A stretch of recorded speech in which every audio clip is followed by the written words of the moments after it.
কিংবা তোমরা বুঝে নাও কোথায় কি করবে, তখন কিন্তু আপনার আর কিছুই করার থাকবে না। ওই জন্যে সকলে প্রতিবাদ করবেন।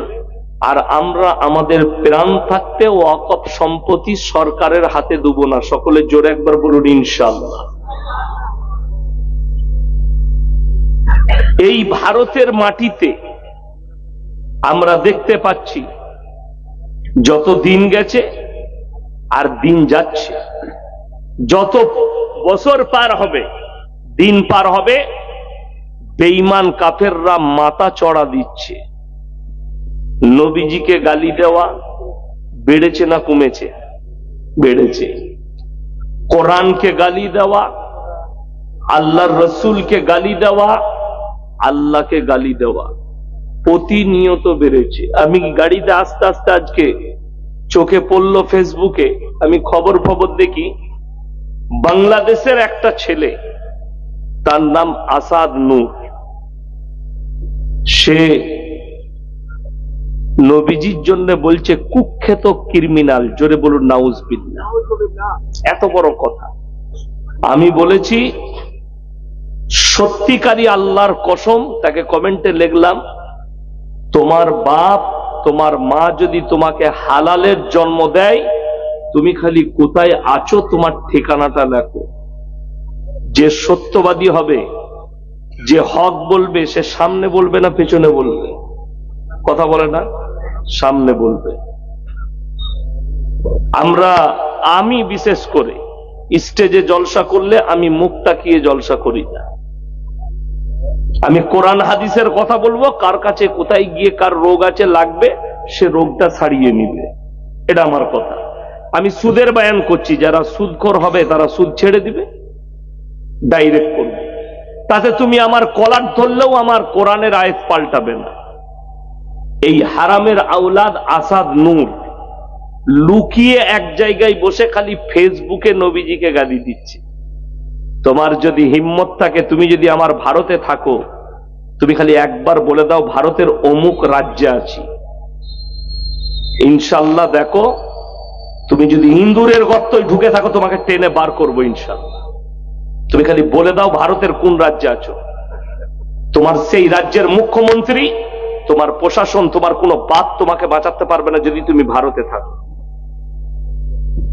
নবীজিকে প্রতিনিয়ত গালি দিচ্ছে। রাসূল সাল্লাল্লাহু আলাইহি সাল্লামের কথা শুনেলে সবাই মাথায় রাখবেন, আল্লাহর নবী সাল্লাল্লাহু আলাইহি সাল্লামকে একজন মুনাফিক মুশরিক গালি দিলে, গালি দেওয়ার পরে নবীজি তাকে বলল যে তুমি যখন আল্লাহর নবীকে মুহাম্মদকে গালি দিচ্ছ, তুমি নিশ্চয়ই অবৈধ সন্তান, হারাম সন্তান। সেই লোক মুশরিক ছুটে গেল নিজের মায়ের কাছে, এবং দেখুন সেই যুগের যারা কাফের মুশরিক ছিল তাদের এতটুকু বিশ্বাস ছিল মুহাম্মদ যেটা বলেছে এটাই সত্য। জোরে বলুন সুবহানাল্লাহ। বেঈমান কাফের মুশরিকদেরও বিশ্বাস ছিল যে আল্লাহর নবী মুহাম্মদ যেটা বলবে মিথ্যা বলবে না, সত্য বলবে। এটা তাদের কনফার্ম একদম বিশ্বাস। সে মায়ের কাছে ছুটে গিয়ে বলল, আমি মুহাম্মদকে গালি দিয়েছি, মুহাম্মদ সাল্লাল্লাহু আলাইহি সাল্লাম আমাকে বলেছে তুমি খোঁজ নিয়ে দেখো, তুমি যখন আল্লাহর নবীকে গালি দিয়েছো তুমি অবৈধ সন্তান। তার মা বললে, বাবা মুহাম্মদ ঠিকই বলেছে, আমি জিনা করার পরে তুমি আমার পেটে এসেছিলে, তোমাকে আমি নষ্ট করিনি, তুমি জন্ম নিয়েছো তুমি জিনা করার পরে, তুমি আমার অবৈধ সন্তান, তুমি তোমার বাপের সন্তান নও।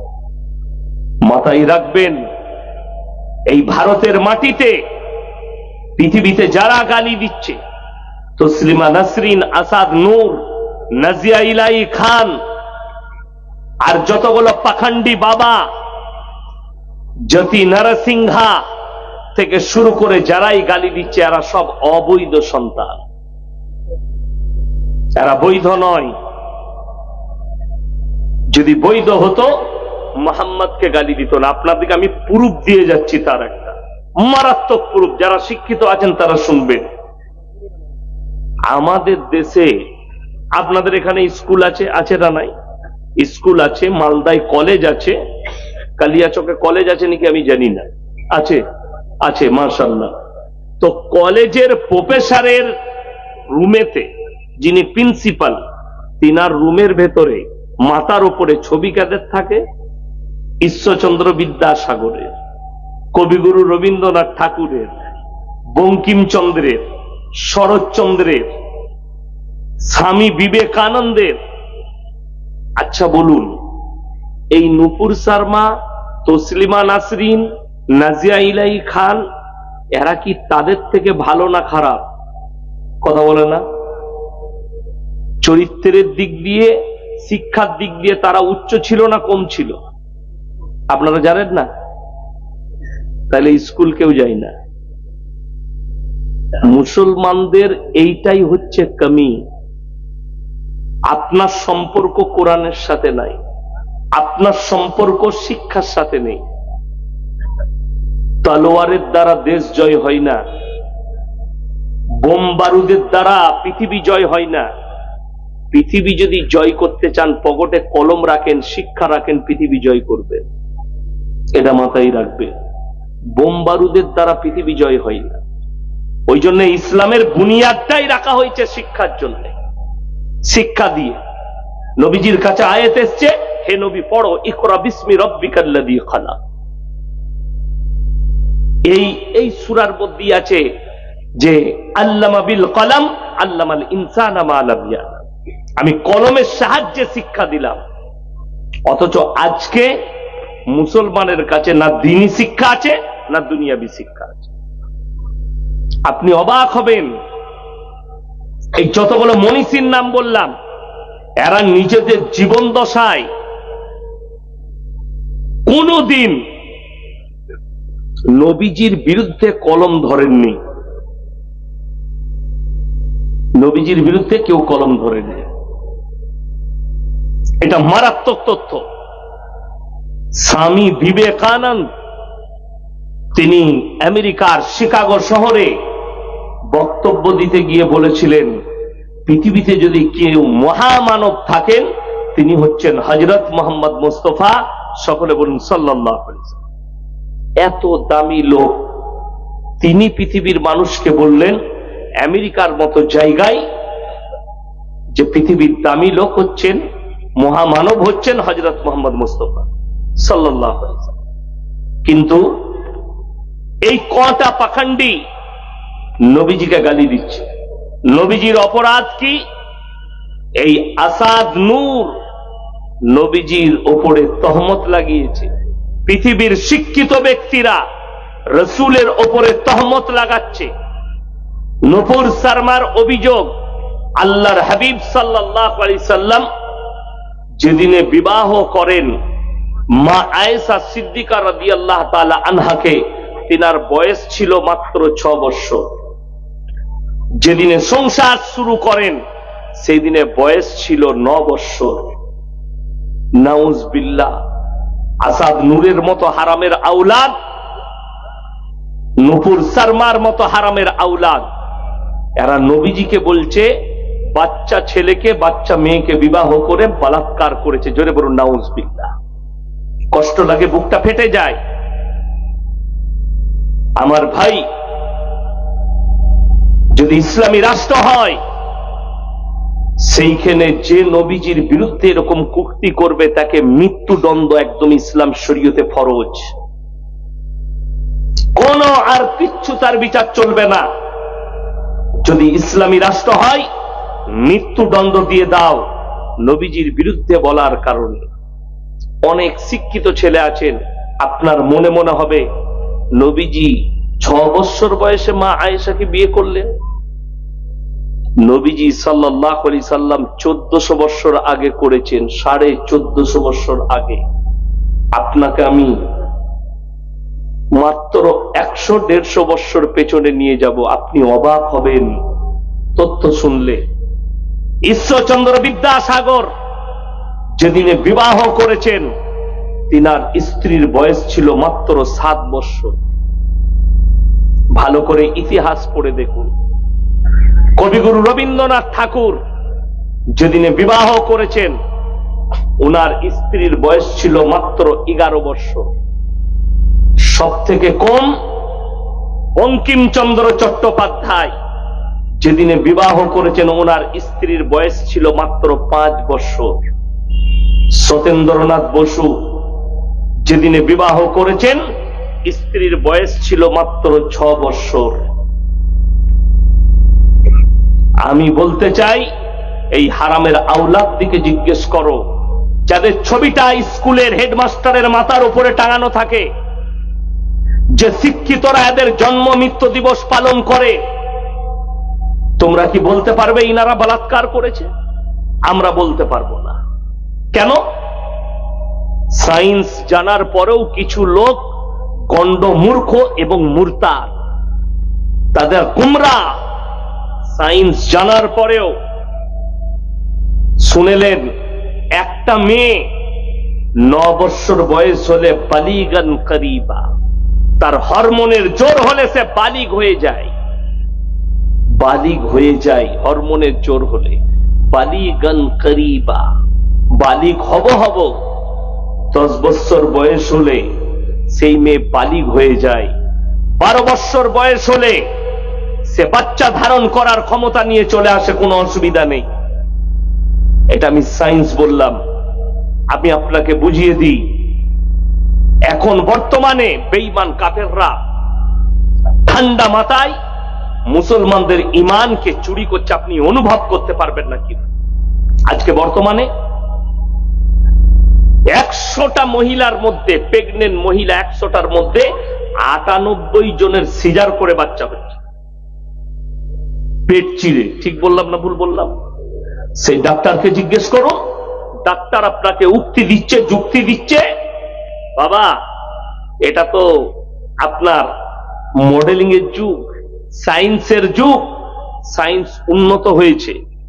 তো আগে বাচ্চা হতো, মানুষ মারা যেত, মারা যেতেন, তখন ডাক্তার ছিল না, দাই মারা বাচ্চাই করত। আমি অবাক লাগে, যদি মডেলিং এর যুগ হওয়ার কারণে, সায়েন্সের যুগ হওয়ার কারণে মেয়েদের সিজার করে বাচ্চা বার করতে হয়, আপনারা বলুন আমাদের সমাজে যে গরু, ছাগল, কুকুর, শুয়োর এরা যে আছে, এরা পুরনো যুগে আছে না? এরাও মডেলিং এ এসছে, কথা বলে না? তারাও কিন্তু আমাদের মতনই যুগে এসছে না, আসেনি? তারাও এই সায়েন্সের যুগে চলছে। সেই ডাক্তারকে জিজ্ঞেস করো, স্যার গায়ের সিজার করে বাচ্চা হচ্ছে না কেন, এখনো নরমাল কেন? কথা বুঝতে পারেননি? ছাগলের নরমেলে বাচ্চা হচ্ছে কি করে? 3টে, 2টো, শুয়োরের 9টা 10টা বাচ্চা হচ্ছে, বিনা সিজারে নরমেলে বাচ্চা হচ্ছে। তার মানে ধোঁকা আপনাকে কোথাও দেওয়া হচ্ছে, ধোঁকা, প্রতারণা। যদি কোনো বাপের বেটা ডাক্তার থাকেন, আমার সঙ্গে চ্যালেঞ্জ অ্যাকসেপ্ট করতে পারেন। এমনও পৃথিবীতে অনেক দেশ আছে যাদের দেশে 98টা নরমেলে বাচ্চা হচ্ছে, 2টো সিজারে। সিজারটা কার? গলায় নারী লেপটিয়ে গেছে, বাচ্চা নরমেলে বের হবে না, মায়ের জীবন নিয়ে টানাটানি আছে, শরীয়তে জায়েজ আছে। কিন্তু 98টা বিনা কারণে সিজার, 2টো কোন রকম নরমেলে হয়ে গেছে। এইটা হচ্ছে আমাদের পজিশন। তারা সব সময় চেষ্টা করেছে মুসলমানদের ঈমানকে ধ্বংস করে দাও, আর মুসলমানরা এই দলদলে, এই জালে ঢুকতেই চলে গেছে। আর এমন ঢুকেছে বেরুবার কোনো রাস্তা নাই। ইমানদারির সঙ্গে বলুন, সবাই জানি আমরা, প্রত্যেকটা মুসলমান নরনারীর জন্য দ্বীনি শিক্ষা অর্জন করা ফরজ না ফরজ নয় বাবা? ফরজ। এটা জানার পরেও যদি আপনার এই থানায় সমীক্ষা করা হয় কতগুলো মুসলিমের কাছে দ্বীনি শিক্ষা আছে, আশা করি 85% মুসলমানের কাছে দ্বীনি শিক্ষা। ঠিক বললাম না ভুল বললাম? 85%। এইটা না থাকার কারণে বেঈমান কাফেররা সুযোগ পেয়েছে আপনার দ্বারা পাপ করানোর, আপনার ঈমানকে ধ্বংস করার তারা সুযোগ পেয়েছে। আপনি বলুন, কোরআনে স্পষ্ট আছে ওয়াহাল্লাল্লাহুল বাইয়া ওয়া হাররামার রিবা, তোমাদের জন্য সুদকে হারাম করা হলো, ব্যবসাকে হালাল করা হলো। সুদ খাওয়া কি হারাম না হালাল? জোরে বলুন, আমি কানে কালা। হারাম। আচ্ছা, মুসলিম সুদ খায় না খায় না?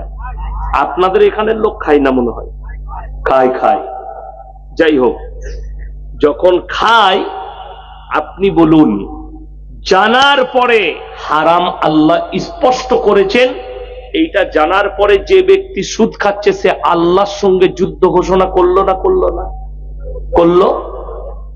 আল্লাহ নবী জনাবে মুহাম্মদুর রাসূলুল্লাহ সাল্লাল্লাহু আলাইহি সাল্লাম তিনি হাদিস বর্ণনা করলেন, হে আমার সাহাবীরা শোনো, কেউ যদি 1 টাকা সুদ খায় নিজের মায়ের সঙ্গে 36 বার জিনা করার সমান পাপ হবে। এইটা জানার পরে, রাসূলের হাদিস জানার পরে যে ব্যক্তি সুদ খাচ্ছে সে নিজেকে মুসলমান কিভাবে দাবি করতে পারে? সে তো রাসূলের সঙ্গে সংগ্রাম করেছে, সে তো আল্লাহর সঙ্গে যুদ্ধ ঘোষণা করেছে। আপনি সকালবেলায় আমাকে গালি দিবেন চায়ের দোকানে, অসুবিধা নেই। এই ইয়াসিন একটা বাজে বক্তা, আলহামদুলিল্লাহ তুমি বলেছো, এটাই আমার জন্য দোয়া। কিন্তু আল্লাহর কসম করে বলছি, তুমি মৌলবীকে গালি দিবে, মৌলবীর কলারটা টিপে ধরবে। কেন তুমি এই বক্তব্য দিলে? আল্লাহর কসম তুমি কোরআনের আয়াত পাল্টাতে পারবে না, রাসূলের হাদিস কিয়ামতের সকাল পর্যন্ত পরিবর্তন হবে না। আমার ভাই, দুঃখ বেদনা কোথায়? মুসলমানদের জন্য ওই জায়গায় আপনি হারাম জানার পরেও সেটা আপনি হালাল মনে করেছেন। এইটাই তো বেঈমান কাফেররা চেয়েছে, যে রাসূল যেটা বলে গেছে, আল্লাহ যেটা এদের জন্য হালাল করেছে, এরা যেন এটা ইউজ না করে, হারামটা ব্যবহার করে। আপনি দেখুন, মদ স্পর্শ করা কি হারাম? মদ স্পর্শ করা যদি হারাম হয়, মুসলমান মদ খায় না খায় না? মুসলমান মদ বিক্রি করে না করে না? যদি বলেন করে না, আমি হাই রোডে কালিয়াচক থেকে শুরু করে ধুলিয়ান থেকে বহরমপুর পর্যন্ত দেখিয়ে দেবো কতগুলো মুসলিম হোটেল খুলে মদ বিক্রি করছে। অথচ আপনাকে দেখিয়ে দিই, আপনি যখন বহরমপুর থেকে আসবেন হাইওয়ের ওপরে 34 নম্বর ধরে পলসন্ডা পার করি, একটা ধাবা আছে, পাপ্পুদা ধাবা, বোর্ড দিয়ে আছে মদ নিষিদ্ধ। পাঞ্জাবিদের ছেলে 2 ভাই বসে থাকে, মুখে দাঁড়িয়ে আছে, মাথায় পাগড়ি আছে, আমাকে খুব রিসপেক্ট করে, ভালোবাসে। আমি মাঝে মাঝে চা খাই দাঁড়িয়ে, ওখানে রুটি ফুটি খাই আমি মাঝে দাঁড়িয়ে। রাত্রে কখনো পেরিয়ে গেলে আমি ওখানে দাঁড়াই। মদ নিষিদ্ধ। কার জন্য করেছে? সে দেখেছে আমি যে এরিয়ায় হোটেল করেছি এটা মুসলিম এরিয়া, মুসলিমরা আমার হোটেলে খাবে এবং ভদ্র লোকরা আসবে। তারা কতটা ভদ্র যে হোটেলে মদ বিক্রি করেনি, অথচ মুসলমান হারাম জানার পরেও হোটেল খুলেছে, হোটেলে মদ বিক্রি করছে, আর হারামখোর নিজেও খাচ্ছে। অথচ আল্লাহ নিষেধ করেছেন তোমাদের জন্য স্পর্শ করা হারাম। এরপরে যে লোকটা মদ খাচ্ছে, আল্লাহর সঙ্গে সংগ্রাম করলো না করলো না? আল্লাহর সঙ্গে যুদ্ধ ঘোষণা করলো। এই লোকটা মুসলমান কি করে থাকতে পারে? এই লোকটাকে আপনি ইমানদার কি করে বলছেন? কষ্টটা ওই জায়গায়। মসজিদে মদ খেয়ে ঢোকা যায় না, গাঁজা খেয়ে ঢোকা যায় না, কিন্তু আমাদের মসজিদে জুম্মার দিনে আতর লাগিয়ে ফাঁস কাতারে সুদখোররা নামাজ পড়তে পায়। আমরা বললে খারাপ মৌলবি, ইমাম সাহেব বললে ইমামের চাকরি যাবে, ইমামকে তাড়িয়ে দেবেন। সুদের বয়ান করেছে, সুদখোররা তার পরের দিন থেকে ইমামের পেছনে লাগবে, ইমামকে কিভাবে মসজিদ থেকে তাড়াবে। বীরভূম ডিস্ট্রিক্টে এক জায়গায় জলসা করতে গেছি, নাম বলবো না, রেকর্ডিং হচ্ছে, বেচারা ইমামকে গিয়ে ধরবে তারা। ইমাম সাহেব আমাকে বলল, আমি জুম্মার দিনে খুতবা দিয়েছি সুদের ওপরে, রাত 12টার পরে আমার কাছে এসে মসজিদে আওয়াজ দিয়েছে, কি ব্যাপার? বলেছে মৌলী সাহেব দরকার আছে। গেট খুলেছে, কোনো দরকার হতে পারে। পাশে বসে 3-4 জন সুদখোর বলেছে, দ্বিতীয়বার কোনো জুম্মায় যদি এই বক্তব্য দাও তোমাকে গুলি করে শুট করে দেবো, মার্ডার করে দেবো। এটা আমি কোনো বানানো গল্প বলিনি, সত্য ঘটনা ইমাম আমাকে শুনিয়েছেন দুঃখের সঙ্গে। আপনি ভেবে দেখুন কত বড় হুমকি। আজকে কিন্তু আমি বক্তব্য দিচ্ছি, আমার কিন্তু চাকরি যাবার ভয় নাই। ভয় আছে? চাকরি যাবার কোনো ভয় নাই। আমাকে যদি বলেন হুজুর সুদের বয়ান করবেন না, মদের বয়ান করবেন না, গাঁজার বয়ান করবেন না। আমি নামবো, গাড়ি রেডি আছে, পালিয়ে যাবো, তুমি বুঝে নাও। যেখানে আসবো পরে এই কথাটাই বলবো, হারামটাকে হারামই বলবো। তুমি আমাকে দাওয়াত দিও না, আমি আমার মাদ্রাসায় বসে ক্লাস করব, হালালের খাবার খাবো আর মানুষকে হকটাই বলবো। আমার মাদ্রাসায় গিয়ে খুঁজলেন, আমি জীবনে মাদ্রাসায় এক কাপ চা খাই না, মাদ্রাসায় খানা খাই না, বাড়িতে খাই, মাদ্রাসার ক্লাস করি। তার কারণ একটাই, আমাদের সমাজ মাদ্রাসার মলি সাহেব আর তালবিলিন দিকেও বক্সায়নি, এদিকেও হারাম খাওয়াচ্ছে হালাল মনে করে। মাদ্রাসায় গিয়ে আমি একদিন ক্লাস করছি, গেটে ঢুকি আমার রুম, তো একজন এসে বসলো। হুজুর সাহেব কথা ছিল, বলো কি আছে? ছেলেদিকে খাওয়াবো। তো আমার বোর্ডিং ম্যান যিনি আছেন, মাস্টার সাহেব, মুরারোয়ে বাড়ি, বললাম মাস্টার সাহেব আপনি ফদ্দ করে দেন, কি কি লাগবে, বিরিয়ানি খাওয়াবে ছেলেদিকে। আমি ফদ্দ করছে, মাস্টার সে আমার পাশে বসে আছে। আমি বললাম ভাই একটা কথা জিজ্ঞেস করব। বলুন। বলে কোন খুশিতে তুমি খাওয়াচ্ছ? কিছু একটা তো হবে, মানুষ বাড়ি করলে খাওয়াই, ছেলে মাধ্যমিকে ফার্স্ট হয়েছে খেয়েছে, ছেলের বিয়ে আছে খাওয়াবে, কোন খুশিতে খাওয়াচ্ছ? বলে হুজুর কেউ কি বলবেন না, আমার লটারিতে 4 লাখ পড়েছে তাই খাওয়াচ্ছ। তোবা তোবা তোবা। আর আমাদের দোয়া কবুল হয়? আমাদেরকে বলছে লটারির পয়সায় বিরিয়ানি খা। লটারি হারাম না হালাল? হারাম। আমি তাকে বললাম ভাই তুমি হারাম পয়সা মাদ্রাসার তালবিলিমকে খাওয়াতে এসছো? সে আমাকে উত্তর করেছে তোমরা যদি না লাও অন্য মাদ্রাসা আছে সেইখানে দেবো, আমরা তারা খাবে সেখানে দিয়ে দাও, তাদের জন্য চলবে, আমাদের মাদ্রাসায় দিও না। ইলম শেষ হয়ে যাবে, মানুষ হারাম টাকাকে হালাল মনে করে মাদ্রাসার মসজিদে দান করবে, তখন আল্লাহ তাআলা ইলমকে তুলে নিবে। আপনারা দেখতে পাচ্ছেন এখনো অনেক বাকি আছে যারা আমার কচি কাঁচা আছে। আজকে তো স্টেজে মৌলবি দেখতে পাচ্ছেন, এমন একটা যুগ আপনার সামনে আসবে তাদের ইলম থাকবে না, মাদ্রাসার মুখ দেখবে না, কোরআন হাদিসের জ্ঞান থাকবে না, আপনার মুআন্নাস মুজাক্কারের জ্ঞান নেই, স্টেজে এসে আপনাকে কোরআন হাদিস শোনাবে আর কোরআন হাদিসকে বিকৃত করবে, তারাই হবে জাহান্নামের কোরআন। এইটাই হবে। আমি 3 মাস আগে হুগলি ডিস্ট্রিক্টের তারকেশ্বরে জলসা করতে গেছি। আমি কামরায় ঘুমাচ্ছি, আমার টাইম হলো, উজু করে যাচ্ছি, তখন একটা অল্প বয়সী ছেলে, একদম কম, 24 পরগনা থেকে এসছে, এই দাড়ি গজিয়েছে, বক্তব্য দিচ্ছে কানে হাত দিয়ে, মানুষকে গুমরাহ করার বক্তব্য দিচ্ছে, ইসলাম বিরোধী আর কোরআন হাদিস বিরোধী বক্তব্য দিচ্ছে। আমি গিয়ে স্টেজে যখন তাকে ধরলাম, যদিও সেই দিনে ভাগ্য ভালো কোনো রেকর্ডিং ওয়ালা ছিল না, একদম গ্রাম্য অঞ্চল, আমি মনে করেছিলাম থাকলে ভালো হতো। তো তার বক্তব্য কি? কোরআন বিরোধী হাদিস বিরোধী বক্তব্য কি আছে? সে মানুষকে কানে হাত দিয়ে, আর আমাদের দেশের একটা রোগ আছে, কোন বক্তা যদি কানে হাত দিয়ে সুর করে 3 কিলোমিটার টেনে বক্তব্য দেয়, এরা বলে দারুণ বক্তা দেয়, আর মেয়েরা বলে কি সুর লো, মারাত্মক গলা, বুঝলি কিলো, বুঝে নাই কিছু, যা বুঝে করগা, সমাজ শেষ। কানে হাত দিয়ে বলছে বাবাজিরাম, আমার মায়েরা বোনেরা, বাবাজিরা, বাবা ধনেরা। সে বক্তব্য রাখছে কার? বড় পীর আব্দুল কাদের জিলানী রহমতুল্লাহ আলাইহির একটা উক্তি বর্ণনা করছে, যেটা ফুল মিথ্যা এবং বানাওয়াট কথা। কি বলছে? অনেক জনার মনে মনে হবে আব্দুল কাদের জিলানী রহমতুল্লাহ আলাইহি, আমি 1 লাখের বেশি জলসা ছুটছে, একটা যদি স্কিপ বার করতে পারেন যে আমি ইনাদের বিরুদ্ধে বলেছি, আমি জীবনে আর জলসা করব না। কিন্তু যারা মিথ্যাচার করছে তাদের বিরুদ্ধে আমি। কি বয়ান হচ্ছে? বাবাজি নাম বড় পীর আব্দুল কাদের জিলানী দস্তরখানে খানা খেতে বসেছেন, দেশি মুরগি দিয়ে ভাত দিয়েছে বাবা। আজকে যেমন আমাকে বললাম রুটি খাবো, দেশি মুরগি দিয়ে রুটি দিয়েছে বক্তা দিকে, দেশি মুরগি।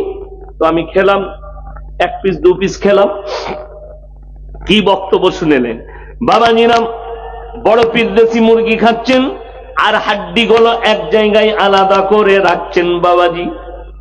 একজন মুরিদ জিজ্ঞেস করলেন, হে বাবা, আপনি দেশি মুরগির মাংস খাচ্ছেন কিন্তু হাড্ডিগুলো আলাদা করে রাখছেন কেন বাবা? তখন তিনি বলছেন, হে মানুষ, যুগের মানুষ, শুনে নাও, আমি বড় পীর, এই মুরগিটা খাওয়ার পরে মুরগিটাকে আবার জীবিত করার ক্ষমতা রাখি। নাউজুবিল্লাহ বলে।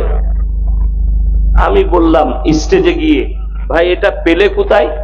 বলে হুজুর মোবাইলে দেখেছি। আমি তুই মোবাইলে পাস করা মৌলবি, মাদ্রাসায় পড়া মাল, এ মোবাইলে পাস করেছে মৌলবি। তাকে আমি বললাম, ভাই কোথায় মৌলবি পড়েছে? হুজুর 2 বছর পড়ে এলাম মাদ্রাসায়। বললো ওই জন্য, তাহলে ঠিক আছে, তোর দোষ নাই, দোষটা এদের কমিটিওয়ালাদের যারা দাও দিয়েছে। আমি তাদেরকে বললাম, আপনাদেরকেও বলে যাই, ইমানদারির সঙ্গে বলুন। অনেকজন সেখানে বললে যে স্টেজে বলাটা ঠিক হয়নি, আপনাকে আলাদা বলতে হতো। আমি বললাম, গোটা কমকে গুমরাহ করছে। স্টেজে বসে আমি যদি তার ভুলটা না ভাঙিয়ে দিই, এই লোকগুলো এটাই আকীদার বিশ্বাস নিয়ে বাড়ি যাবে আর সবারই ঈমান ধ্বংস হবে। বড় কষ্ট লাগে ভেবে দেখুন, এখানে যতগুলো স্টেজে আলেম বসে আছেন মৌলবি, আমি চ্যালেঞ্জ দিয়ে গেলাম গোটা কালিয়াচকের আলেম দিকে, কেউ যদি একটা হাদিস, জয়ীফ হাদিস দেখাতে পারে, নবীজি সাল্লাল্লাহু আলাইহি সাল্লাম দুম্বার মাংস খেয়েছেন না খাননি? খেয়েছেন। সেই দুম্বাটা খাওয়ার পরে, মাংস খাওয়ার পরে দুম্বাটাকে নবীজি জীবিত করেছেন। নবীজির থেকে দামি লোক পৃথিবীতে কেউ আছে? কিয়ামত পর্যন্ত আসবে? আসবে না। নবীজির জন্য একটা হাদিস এলো না যে নবীজি মুরগিটাকে, আপনার বকরিটাকে খাওয়ার পরে বকরিকে জীবিত করেছেন, দুম্বার মাংস খাওয়ার পরে দুম্বাকে জীবিত করেছেন, উটের মাংস খাওয়ার পরে উটকে জীবিত করেছেন। কি আছে সাপ? আমার ভাই বসে যান, ভাই যারা পেছনে আছে তারা মারবে, আপনারা এদিকে তাকান। আমার ভাই, বড় দুঃখের সঙ্গে বলছি যে ইসলামটাকে ইসলাম মনে করুন, দিনটাকে দিন মনে করুন। প্রত্যেকটা ভাইকে অনুরোধ করব যে আপনারা দ্বীনি শিক্ষা অর্জন করুন। ভাই বসে যান, ভাই ভাই পেছনে যারা আছে তারা সাপটাকে তাড়াবে, মেরে দিবে। যাই হোক, দেখুন যদি মারা যায় মেরে দেন, না হলে তাড়িয়ে দেন, পালিয়ে গেলে ঠিক আছে। হ্যাঁ আমার ভাই, আপনাদিকে অনুরোধ করে বলছি, প্রত্যেকটা ভাইকে, সবাই দ্বীনি শিক্ষা অর্জন করবো। জোরে বলুন ইনশাআল্লাহ। আচ্ছা, বাংলা মানে কোরআন বেরিয়েছে না বেরোয়নি? বেরিয়েছে। বাংলা হাদিস বেরিয়েছে না বেরোয়নি? বেরিয়েছে। বড় বড় আলেমের লেখা দামি বই আছে না নাই? বই আছে। আপনারা আমার জন্য দোয়া করবেন। আগামী বছর জলসা সিজনে আপনাদের কাছে একটা উপহার দেবো, বই শয়তানের রহস্য। এই বই ইনশাআল্লাহ লেখা কমপ্লিট হয়েছে, ছাপিনি। যাই হোক, এই বড় বড় আলেমদের লেখা বই আপনারা পড়ুন। আপনি কোরআনের মানে কোরআন বাড়িতে রাখুন। এইটা যখন চর্চা করবেন, হাদিসের চর্চা করবেন, ইলমের চর্চা করবেন, কোন আপনাকে বদ্দিন লোক ধোঁকা দিতে পারবে না। আপনারা বুঝতে পেরেছেন? কোন কাফের আপনাকে ধোঁকা দিতে পারবে না। কোন কাফের আপনাকে হারামটাকে হালাল বলে পেরিয়ে যেতে পারবে না। দেখুন, দ্বীনি শিক্ষা না থাকলে কত বড় বিপদ হয়। আমার এলাকায় একটা বড় কোম্পানি আছে, ফ্যাক্টরি। আমার বাড়ি হচ্ছে দিল্লি রোডের উপরে। কোন রোডের উপরে বললাম? দিল্লি রোড। কলকাতা তো দিল্লি রোডের ওপরেই আমার বাড়ি।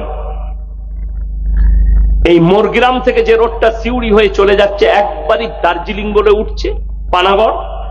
পানাগড় থেকে বর্ধমানের দিকে 17 কিলোমিটারের মাথায় আমার গ্রাম, আমার মাদ্রাসা, আমার বাড়ি।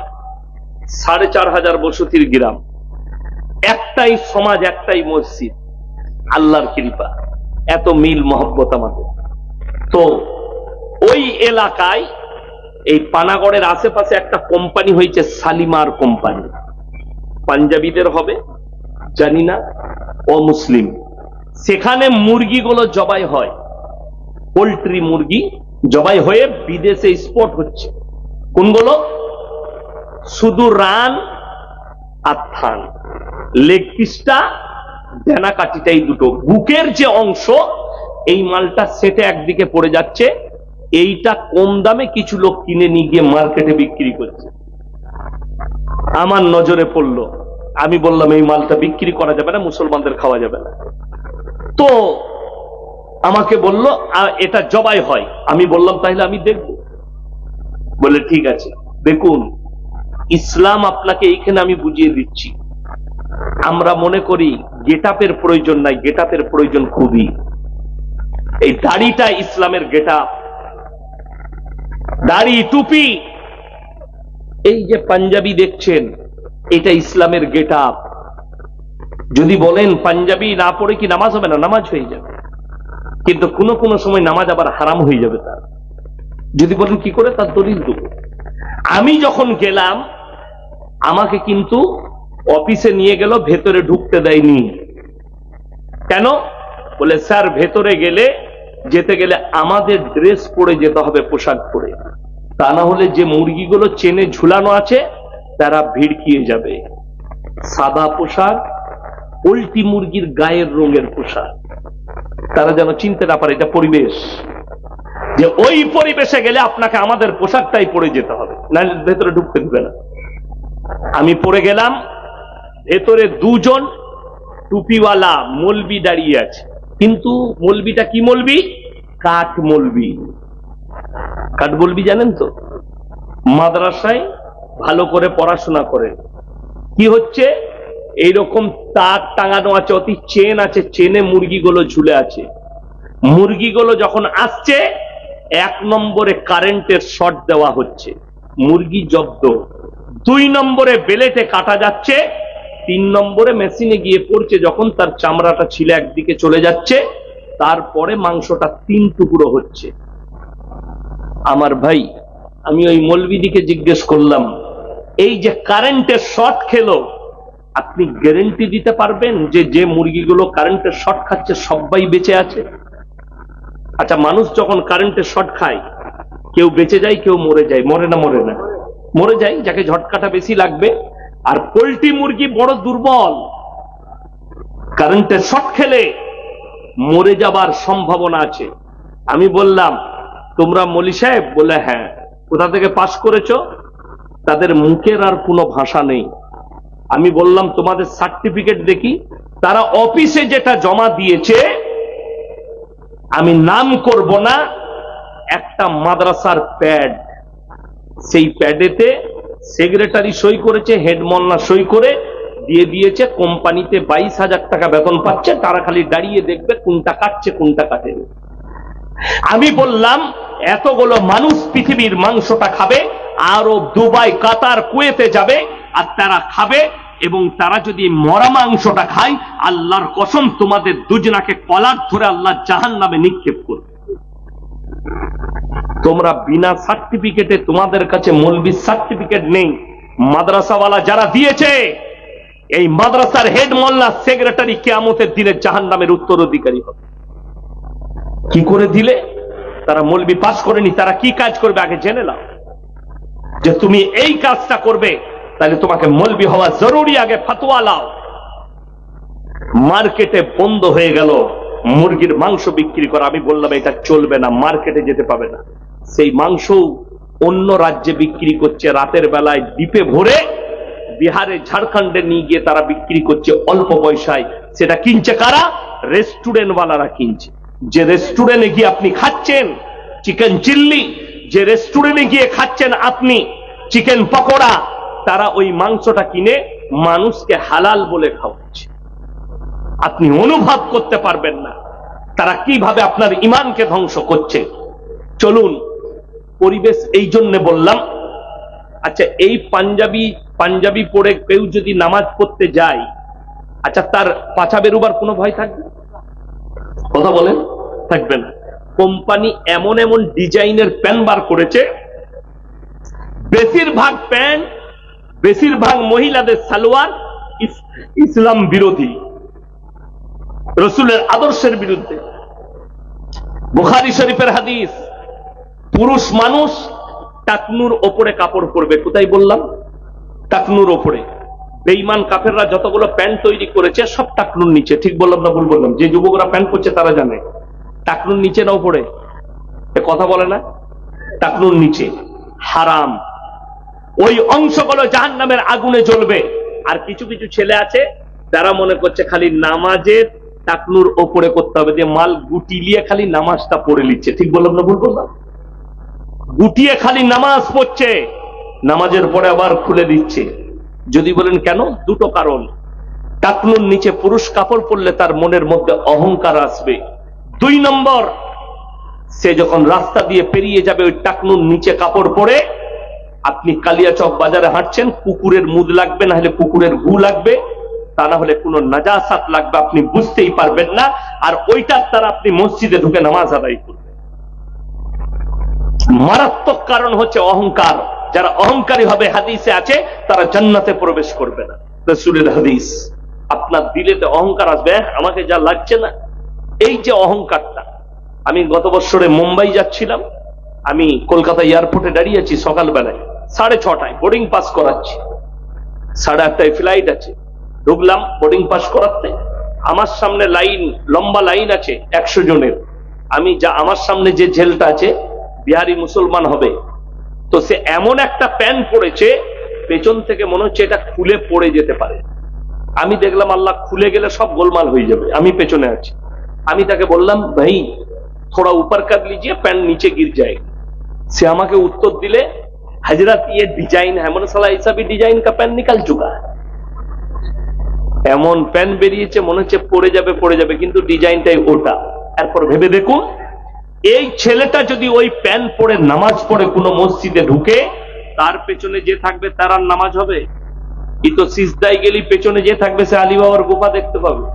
নামাজ শেষ, 1 মিনিটে শেষ নামাজ, সময় লাগবে না। ইসলামে ওই জন্য গেট আপের দাম লাখ টাকা। আপনি মসজিদে যাচ্ছেন, একটু এমন জামা পরেন যেটার দ্বারা আপনার পাছানা বেরিয়ে যায়, যেটার দ্বারা আপনার শরীরের হারাম অংশ বেরিয়ে না যায়, আপনি বাকি সব ঠিক আছে। মহিলাদের জন্য টাকনুর নিচে কাপড় পরতে হবে। বুখারী শরীফের হাদিস, যে মেয়েরা টাকনুর উপরে কাপড় পরবে, আল্লাহ তাআলা ওই অঙ্গগুলো জাহান্নামের আগুনে জ্বালাবেন। আমার ভাই ভেবে দেখুন, বেঈমান কাফেররা চক্রান্ত করলো। এখন যতগুলো সালোয়ার বিক্রি হচ্ছে, সব মেয়েরা এইখানে সালোয়ার করছে। ঠিক বললাম না ভুল বললাম? এই জায়গায়। আর কিছু কিছু মেয়ে আছে পায়েতে আবার কালো সুতো বানছে। কার কি ব্যাপার? বলে লজল লাগবে না, গলায় দড়ি বাঁধলো আর মরবি না। কত বড় দুঃখ! এর থেকে বড় শিরক আর কিছু আছে? পায়ে দড়ি বেঁধেছে স্টাইল করে, আর লোকে জিজ্ঞেস করলে বলছে এটা আমার মা বলেছে, আমার দাদি বলেছে, লজল লাগবে না। তো দাদি কবরে গেলে তো দাদি বুঝতে পারবে কি পাপ করেছে। মারাত্মক শিরক। সুতোর উপরে বিশ্বাস, সৃষ্টিকর্তার উপরে বিশ্বাস নেই। মহিলাদেরকে অনুরোধ করে বলছি, তোমরা টাকনুর নিচে কাপড় পরবে যদি কিয়ামতের দিনে জান্নাতের উত্তর অধিকারী হতে চাও। রাসূল সাল্লাল্লাহু আলাইহি সাল্লামের আদর্শকে বিকৃত করা হচ্ছে, বেঈমান কাফেররা করছে, যাতে মুসলমানদের ঈমান ধ্বংস হয়ে যায়।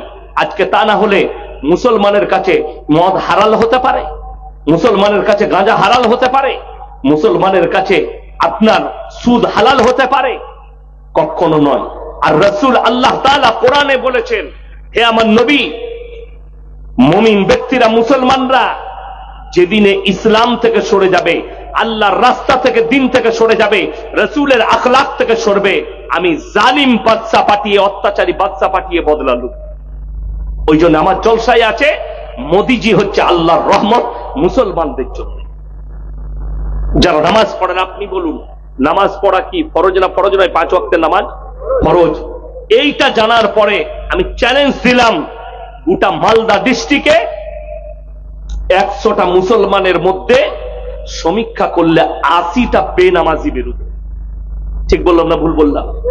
এই ফরজ জানার পরে যারা বেনামাজি, রাসূলের হাদিস, যার নামাজ নেই তার মধ্যে ইসলাম নেই।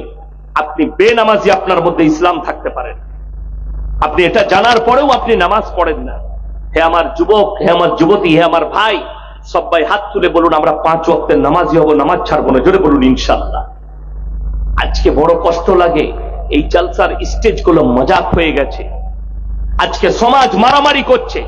স্টেজে বসে আপনি দেখতে পাবেন বহু বক্তাকে নিজের তারিফ, নিজের পীরের তারিফ, নিজের মৌলবীর তারিফ, নিজের বাপের তারিফ, নিজের ভাইয়ের তারিফ। ঝগড়া কি নিয়ে? যেগুলো ইসলামে কোনো গুরুত্ব নাই। ঝগড়া হচ্ছে শবে বরাত নিয়ে, ঝগড়া হচ্ছে 12 রবিউল আউয়াল নিয়ে, ঝগড়া হচ্ছে মুহররম নিয়ে, ঝগড়া হচ্ছে কিয়াম নিয়ে, ঝগড়া হচ্ছে মুসলমানের খানা নিয়ে, ঝগড়া হচ্ছে আপনার বিয়ের খানা নিয়ে। কিন্তু ঝগড়া কেউ করে না নামাজ তোমরা কেন পড়ো। ঝগড়া কেউ করে না রমজানে 30টা রোজা ফরজ, এইটা নিয়ে মারামারি নাই। আমাদের দেশে শবে বরাত নিয়ে মারামারি হয়, হয় না? হয় না? শবে বরাতে কেউ রোজা রাখে, কেউ রাখে না। কিন্তু শুনেলেন, কেউ যদি বলে শবে বরাতে রোজা না রাখলে গুনাহ হবে, এই কথাটাই বেদাত। বড় কষ্ট লাগে। এরপর এইটা নিয়ে মারামারি করছেন নফল ইবাদত নিয়ে, কিন্তু ফরজ রোজা নিয়ে কারো মারামারি নাই। হাইরে মৌলবি, তুমি বলতে পারলে না রমজানে 30টা রোজা না রাখলে, কেউ যদি বিনা কারণে বিনা ওজরে যদি একটা রোজা ছেড়ে দেয়, সারা জিন্দগি রোজা রাখলে একটা রোজার মাসুল দিতে পারবেন। আপনার জানা নেই? মসজিদের সামনে বসে নামাজ কাজা করছে, এই লোকটাকে আপনি মুমিন ভাবেন, এই লোকটাকে মুসলমান ভাবেন, যে মসজিদের সামনে চায়ের দোকানে বসে 3 ঘন্টা আড্ডা মারছে অথচ নামাজ পড়ে না, অথচ সে বলে আমার সময় নেই। আমাদের দেশে 3টে কোয়ালিটির নামাজি আছে। কটা বললাম? 3টে। নাম্বার 1 5 ওয়াক্তের নামাজি, নাম্বার 2 শুধু জুম্মার নামাজি, নাম্বার 3 শুধুমাত্র ঈদ আর বকরা ঈদের নামাজি। ঠিক বললাম না ভুল বললাম? আমি যেখানে নামাজ পড়াই বর্ধমানে 15টা গ্রাম নামাজ পড়ে আমার পিছনে, অনেক বড় জামাত। তো আমি নামাজে দাঁড়াবো, একজন এলো, কি ব্যাপার? বলছে হুজুর কথা ছিল। বলো। বলছে হুজুর নিয়তটা একটু বলে দেন তো। আমি বললাম সানাটা শোনা? জানি না। আত্মাহাতু? জি জানি না। দরুদ শরীফ? হ্যাঁ। আমি বললাম তুই গিয়ে দাঁড়া, যেভাবে মাথা ঠুকবো ঠুকে দিবি, তোর নামাজ এমনি হয়ে যাবে। কথা বুঝতে পারেন? এ মূর্খ জানেই না নিয়ত তো মনে। আমি ঈদের নামাজ পড়ছি, নিয়ত হলো না? হলো না? কথা বলেন। নিয়ত হয়ে গেল। এরপর আপনি সানা জানেন না, রুকু সিজদা তাসবিহ জানেন না, আত্তাহিয়াতু জানেন না, দরুদ শরীফ জানেন না, দোয়ায়ে মাসুরা জানেন না, নামাজ হবে? কোন মৌলবি যদি বলে নামাজ হবে, আমি জীবন আর সমাজের বুকে বক্তব্য দেব, নামাজ হবে না। এরপর তোমার আসল জিনিসগুলো নাই, এই মারামারি করছে নিয়ত নিয়ে। দেখবেন যারা জীবনে নামাজ পড়ে না তারাই বেশি বলে, বলি সাহেব একটু ওই নিয়তটা কহে দিয়েন তো। সে জীবনে নামাজ পড়ে না, কিন্তু ঈদের দিনে এসে লাফাবে। ঈদের দিনে নামাজ ছাড়া গেছে কার? যে জীবনে নামাজ পড়ে না তার। দিয়ে নামাজের পরে বলছে সালা তোদের কমিটিকে দেখে নিচ্ছি আমি, সালা ইমাম কি করে থাকে সেটা দেখবো, সালাকে তাড়িয়ে দেবো। জীবনে নামাজ পড়ে না। আচ্ছা, ওর মারামারি করে লাভ হবে? কিন্তু এই যে লাফালে, ঈদগাতি লাফিয়ে নিলে, জোহরের পর থেকে তো মাল আউট, আর নাই। সন্ধ্যাবেলায় মদের বোতল নিয়ে বসেছে বাড়ি থেকে কুরবানির মাংস নিয়ে। হাইরে মুসলমান, তুমি দিন বুঝলে না। আল্লাহ নবী সাহাবীরা দিনের ওপরে দাঁড়িয়ে গেছে, কলমার ওপরে দাঁড়িয়ে গেছে, আল্লাহর ওপরে ইয়াকিন আর বিশ্বাস এনেছে। আল্লাহর কসম, ইতিহাস তুলে দেখলেন 313 জন সাহাবী একদিকে, 1000-এর বেশি বেঈমান কাফের একদিকে। আল্লাহ জয়লাভ করিয়েছেন সাহাবীদের বিশ্বাস আর ইয়াকিনের উপরে। আর আজকে পৃথিবীতে 250 কোটি মুসলমান, পৃথিবীতে 47টা মুসলিম রাষ্ট্র, নিরীহ ফিলিস্তিন আর গাজার শিশু থেকে নিরীহ মানুষ দাঁড়িয়ে 60 লাখ ইহুদির কাছে মার খাচ্ছে, আর গোটা পৃথিবী নীরবে দাঁড়িয়ে দিচ্ছে। কিয়ামতের আলামত নিবেন? কিয়ামতের আলামত শুনেলেন, রাস্তাঘাটে কুকুরের মতো নারী পুরুষ জিনা করবে, কিয়ামতের আলামত। আজকে সেই দিনটা এসছে। কিয়ামতের আলামত শুনেলেন? কিয়ামতের আলামতের মধ্যে মারাত্মক আলামত, মক্কা মদিনার লোক দিন থেকে সরতে শুরু করবে। কিন্তু যারা প্রকৃত মক্কা মদিনার বাপদাদুদের বাসিন্দা, রসুলের হাদিস আছে, তারা কোনোদিন পদভ্রষ্ট হবে না। সালমান প্রিন্স এর বাপ এর দাদো এরা প্রকৃত আরবিয়ান নয়, অন্য দেশ থেকে, ইয়ামান থেকে উঠে এসে এরা এখানে বসবাস করছে। এক সপ্তাহ আগে কিয়ামতের আলামত নিয়ে নেন। এক সপ্তাহ আগে আরবের রিয়াদে একটা কনসার্ট হয়েছে, যে কনসার্টের উপরে পৃথিবীর বিখ্যাত ড্যান্সাররা ড্যান্স করেছে, র্যাম্পে চলেছে। সেখানে ড্যান্স করেছে কে? তার নাম হচ্ছে জেনিফার লোপেজ, এবং মহিলাটা পুরো উলঙ্গ, এবং তার যে ছবিটা উঠছে পেছনে স্ক্যান তৈরি করা হয়েছে, স্ক্যানটা হচ্ছে কাবাঘর, স্ক্যানটা হচ্ছে কাবাঘর, আর কাবাঘরে ওই ন্যাংটো মেয়েটার ছবি উঠছে। আর আরবের বাদশা মাথায় রুমাল দিয়ে লম্বা জামা পরে হারামখোররা হাততালি মারছে, মজা নিচ্ছে। আল্লাহর কসম লেখেলেন আমি ইয়াসিন মারা যেতে পারি। আপনারা এটা ভাববেন না মিডল ইস্টে চিঙ্গারি উঠেছে, আরব বেঁচে থাকবে, কুয়েত বেঁচে থাকবে, দুবাই বেঁচে থাকবে। গোটা বিশ্ব জড়াবে এই যুদ্ধে, মিডল ইস্টের যুদ্ধে গোটা মিডল ইস্ট জড়িয়ে পড়বে, এই আরবও জড়াবে। আজকে ফিলিস্তিনের 40-42 হাজার শিশু, নিরীহ শিশু মারা গেছে, তাদের চোখের পানি कहर হয়ে পড়বে। এই সালমান প্রিন্সের চোখে পানি পড়বে তার দেশের মৃত্যু দেখে। মৃত্যু ঘন্টা তোমার উদ্দেশ্যে বাজবে, তুমি রেডি হও। তোমার গান বাজনা, তোমার ড্যান্স আর কাবাহরে তৌহিন, তোমার উপরে আল্লাহর গজব খুব তাড়াতাড়ি নাজিল হবে, তুমি রেডি হও।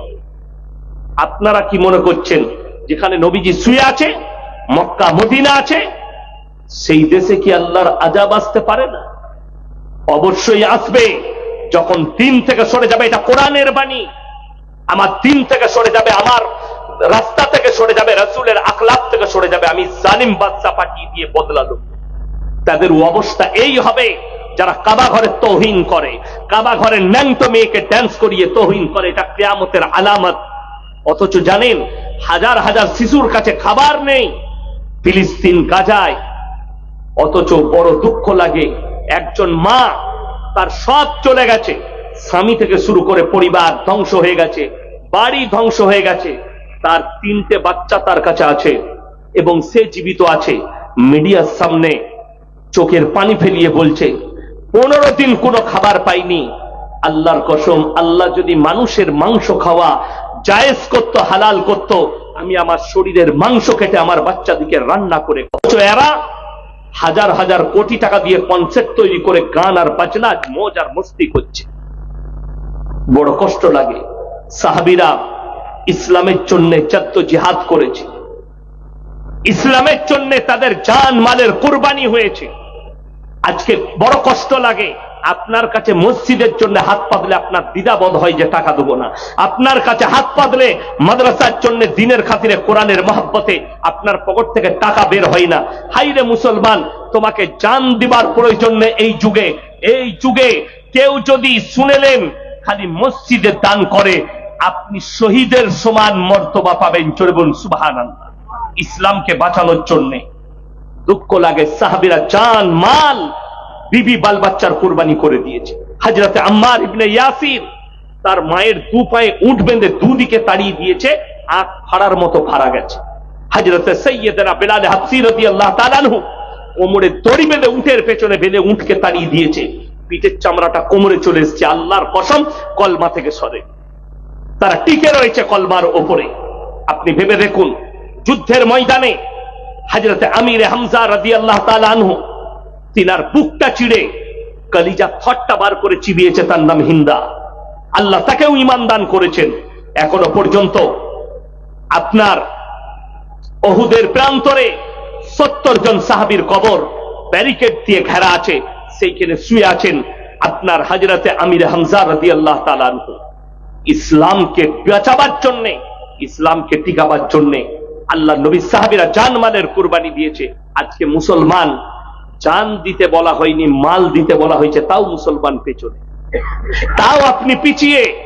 যে আপনার মাল দ্বারা আপনার মসজিদকে আপনি বাঁচাতে পারবেন না, আপনার শ্রম দ্বারা আপনি মসজিদকে বাঁচাতে পারবেন না, আপনি কোরআনের পক্ষে নেই। এটাই হচ্ছে দুঃখের। হাইরে মুসলমান, আপনি মনে করছেন বেঈমান কাফেররা ঠান্ডা মাথায় আপনাকে দিয়ে জিনা করাচ্ছে, ঠান্ডা মাথায় আপনাকে দিয়ে জিনায় লিপ্ত হচ্ছে আমার আপনার সন্তান। শুনবেন তারা কিভাবে ঠান্ডা মাথায় জিনা করাচ্ছে। আপনাকে বলে যাচ্ছি, জায়গাটার নাম কালিয়াচক বাস স্ট্যান্ড। সালটা হচ্ছে 2023 সালের ডিসেম্বরের 30 তারিখ। আপনি ছিলেন তো? গয়েশ বাড়িতে আমার জলসা, সুজাপুর গয়েশ বাড়ি। চিনেন না? চিনেন না আপনারা? খুব চিনেন, কাছি। ওই গয়েশ বাড়িতে আমি জলসা শেষ করেছি 11:45-এ। আমার গাড়ি, আমার সিস্টেম হচ্ছে আমি গাড়ি থেকে নামবো, গাড়িতে চাপবো, 1 মিনিটে আমার গাড়ি 2 কিলোমিটার যাবে। আমার মাদ্রাসা আছে সকালবেলায়। আমি মাদ্রাসা থেকে আমার বাড়ি 300 মিটার, কিন্তু আমি বাড়িতে যাই না, আমি মাদ্রাসায় গিয়ে ক্লাসে আমার রুমেতে আমি আরাম করি ফজরের পরে, যাতে আমার ক্লাস না ছাড়া যায়। চলুন, আমি 11:45-এ গাড়ি ছেড়েছি, 13 মিনিটের মাথায় গয়েশ বাড়ি থেকে আমার গাড়ি কালিয়াচক স্ট্যান্ড। গাড়ি এসে জ্যামে দাঁড়িয়ে গেল, 5-6টা গাড়ি দাঁড়িয়েছে পেছনে। আমার ম্যানেজারকে বললাম, নেমে দেখো কিসের জ্যাম এত রাত্রিতে, কিছু হলো? ঘুরে এসে কি উত্তর দিচ্ছে জানেন? 100টার মতো যুবক গোটা দুদিকটা হাই রোড ঘেরে রেখেছে, আর মধ্যেখানে 1 লক্ষ টাকার খালি বোম বিছিয়ে রেখেছে। 5 জানুয়ারি পালন করবে, তারা কেউ অমুসলিম নয়, প্রত্যেকটা মুসলমান। আর প্রশাসন বাবুরা গার্ড দিয়ে রেখেছে, এরা বোম ফাটাবে, 5 জানুয়ারি পালন করবে। কাঁটাই যখন 12টা বাজলো, বোমগুলো ধরিয়ে দিল। কমপক্ষে 10 থেকে 15 মিনিট থেকে 20 মিনিট খালি বোমগুলো ফাটলো। আপনারা এদিকে মুসলমান বলেন, আমার মতো মৌলবীর কাছে ফতোয়া হলে এদিকে মুসলমানই বলা যাবে না। মুসলমান সে যে আল্লাহ এবং রাসূলের আখলাক থেকে সরবে না। যদি বলেন এই 1 জানুয়ারি পালন করা হারাম, আমার এই হারাম শব্দ যদি কোনো বাপের বেটা মৌলবি কাটতে পারে, আমি জীবনে সমাজের বুকে বক্তব্য দেবো না। আমি কোরআন থেকে দলিল দেবো আপনাদের। এই মাসটা ডিসেম্বর মাসের আজকে ক তারিখ? 2। কালকে আমার নদিয়া চাপড়াই জলসা আছে, আজকে 2 তারিখ। আপনাকে বলে দিই, 25শে ডিসেম্বর মুসলিমদের যুবকরা পালন করছে। যদি এখানে না দেখেন, মালদা টাউনে দেখতে পাবেন। খ্রিস্টানদের গির্জায় গিয়ে কয়েকশো মুসলমান যুবক লাইনে দাঁড়াচ্ছে। আমার বর্তমান টাউনে আমি দেখেছি। কলকাতায় কয়েক হাজার স্টুডেন্ট, মুসলিমদের যুবক যুবতী, তারা গির্জার সামনে গিয়ে গির্জার ভেতরে আশীর্বাদ নিচ্ছে। এই জানেই না এর হাকিকত কি, এটার পক্ষে গেলে কি হতে পারে। আমরা ঈসা নবীকে বিশ্বাস করি, সবাই করবেন, জোরে বলুন ইনশাআল্লাহ। এটা একটা ইমানের অঙ্গ যে আমি যতগুলো নবী পাঠিয়েছি, এদিকে যেন এরা নবী বলে, পয়গম্বর বলে বিশ্বাস করে। এটা রাসূলের হাদিস এবং কোরআন, এটা আপনারা বিশ্বাস করবেন। কিন্তু শুনেলেন, এই যুগে আমল কার হবে? কথা বলে না? কার কথা? আমরা কাকে মানি?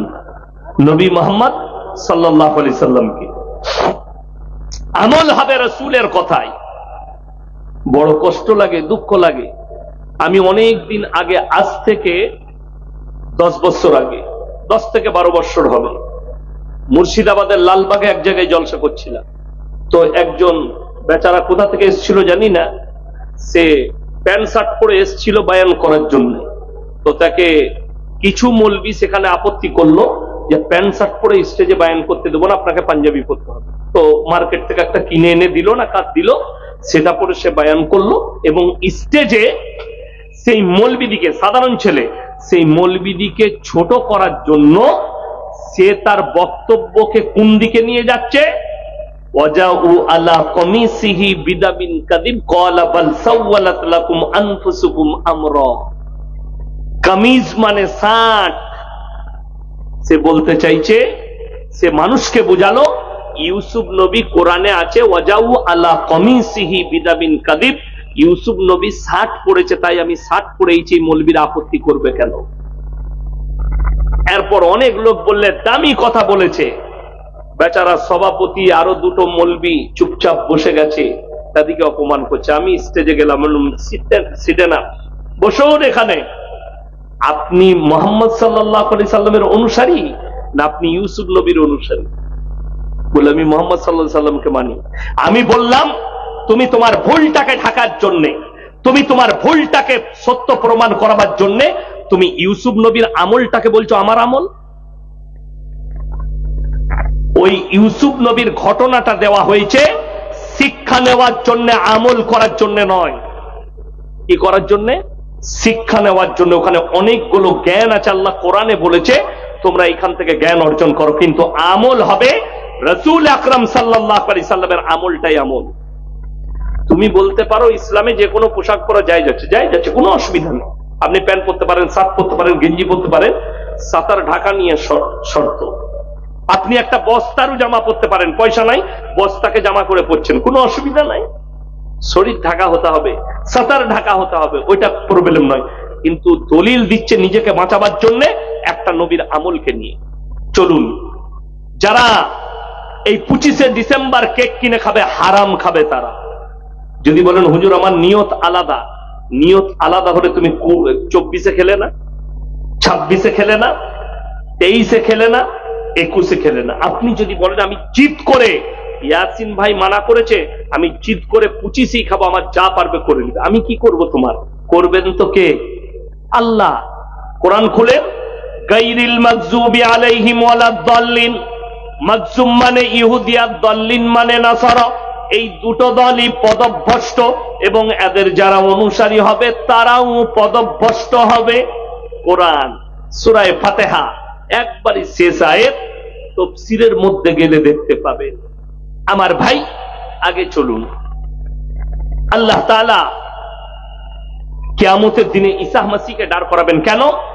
খ্রিস্টানরা তিনটা আল্লাহকে মানে। সবাই বলুন কটা? কটা? তিনটে। নাম্বার 1, আল্লাহকে বিশ্বাস করেন তিনি সৃষ্টিকর্তা। নাম্বার 2, তার মা মারিয়াম। নাম্বার 3, ঈসা মাসীহকে বলে এটা আল্লাহর বেটা। জোরে বলুন নাউজুবিল্লাহ। তাদের ঈমান ধ্বংস হয়েছে। তারা যখন বলেছে এটা আল্লাহর বেটা, তখন তাদের ঈমান ধ্বংস হয়ে গেছে। তারা আহলে কিতাব থেকে বেরিয়ে গেছে।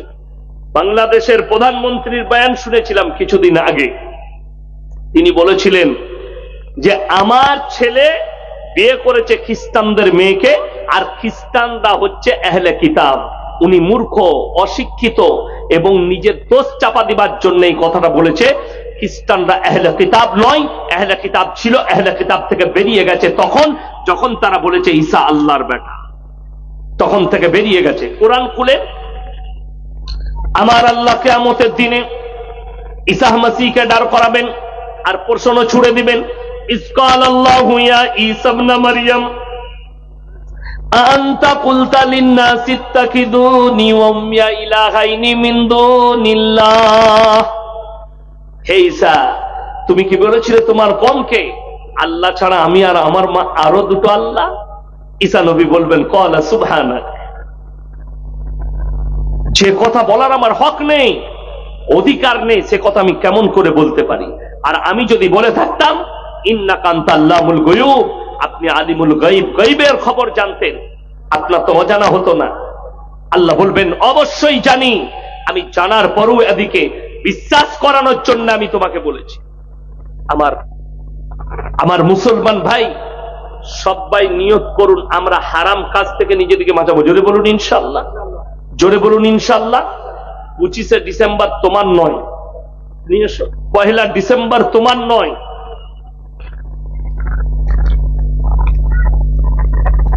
বাংলাদেশের ইসকন নিষিদ্ধ হয়েছে, কিন্তু কেন? দেখুন, ইসকন এখনো নিষিদ্ধ হয়নি। বাংলাদেশের অবস্থা মারাত্মক খারাপ। একজন ইসকনের পুরোহিতকে গ্রেফতার করা হয়েছে। আমি দেখলাম, আমার কমেন্টে লেগেছে আপনি খোঁজ রাখেন না, সব খবর রাখেন। সত্যিকারই বলছি আমি কিছুই জানি না তিনি কেন গ্রেফতার হয়েছেন, তিনার নামে কি অপরাধ হয়েছে জানি না। একজন বলি বাংলাদেশের মানুষকে বলবো, তবে আমি দেখলাম ভারতের ঝান্ডাকে কোন স্কুলের সামনে বিছিয়ে তার উপরে পা দিয়ে যাচ্ছে। তোমরা মনে করছো এটা মহান কাজ করছি? একটা কথা মাথায় রাখবে, আমরা ভারতবাসী, ভারতের মুসলিম, আমাদের দেশের প্রতি আমাদের মহব্বত আছে না নেই?